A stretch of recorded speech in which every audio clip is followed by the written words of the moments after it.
హరోం హర 2.5 hours run టైమ్‌తో థియేటర్స్‌లో release అయిన ఈ సినిమాని నిన్న నైట్ సెకండ్ షో చూసిన తర్వాత ఫస్ట్ హాఫ్ బాగానే అయిపోయింది.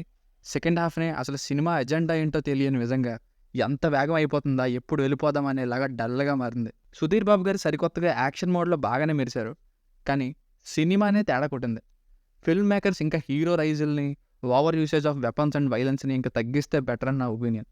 ఇంకా ఈ సినిమా mix of 'Chhatrapati' and 'Pushpa' అని చెప్పొచ్చు ఆ సీన్స్ చూసి.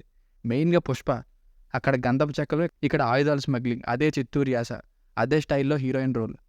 ఇక ఫ్యామిలీతో చూడొచ్చా అంటే యెస్ చూడొచ్చు. అడల్ట్ కంటెంట్ ఏం లేదు. కాకపోతే తలలు నరికేస్తూ వైలెన్స్ అయితే ఉంటుంది. అది పర్లేదనుకుంటే చూడొచ్చు.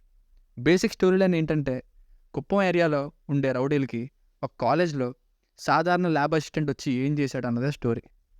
Plus points. కొత్త సుధీర్ బాబు గారిని చూడొచ్చండి. ఈజీగా ఆ రోల్‌లో ఫిట్ అయిపోయారు. ఆ స్వాగ్‌ని, కటౌట్ కానీ బావుంది screen presence.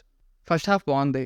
Father and son emotions, interval మరియు రైజ్ అని అనిపించేలా ఉండే ఇంట్రడక్షన్ ఫైట్ సీన్, మధ్యలో గన్‌ని తయారు చేసే సీన్, ఫైట్స్, ఇంకా చేతన్ భరద్వాజ్ గారు ఇచ్చిన బ్యాక్‌గ్రౌండ్ మ్యూజిక్ ఎప్పుడూ వినలేనటువంటి కొన్ని చాలా బాగా నచ్చాయి మ్యూజిక్ అయితే.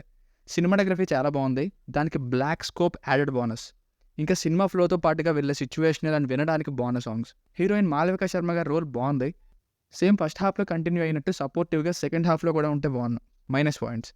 స్టోరీ రెగ్యులర్ టెంప్లేట్‌లోనే వెళ్ళింది. చాలా సినిమాల్లో ఆల్రెడీ ఎన్నో సార్లు చూసినట్టే. ఫస్ట్ హాఫ్ మధ్యలో వచ్చే ఒక్క father and son emotion scene తప్ప అసలు సినిమాలో జనాల్ని కాపాడి మంచి చేసినట్టు కానీ అసలు సెంటిమెంట్, ఎమోషన్ ఏం లేదు.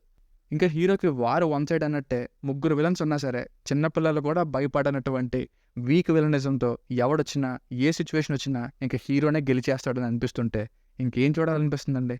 Second half over stuffed. అయిపోయిన సినిమాని ఇంకా ముందుకు తీసుకెళ్ళినట్టు. హీరోయిన్ రోల్ చాలా సపోర్టివ్‌గా బావుంది అనుకునే లోపే మళ్ళీ అదే సైడ్ రోల్ లాగా స్కోప్ లేకుండా మారింది.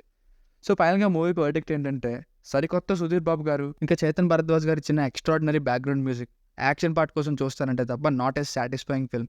Only for Sudheer Babu garu and action. దీనికి రేటింగ్ వచ్చేసి ఇది నా ఒపీనియన్ 2.75/5. మీకు కనుక నా రివ్యూ నచ్చినట్లయితే మరిన్ని రివ్యూస్ కోసం మన ఛానల్‌ని సబ్స్క్రైబ్ చేసుకోండి. Thank you.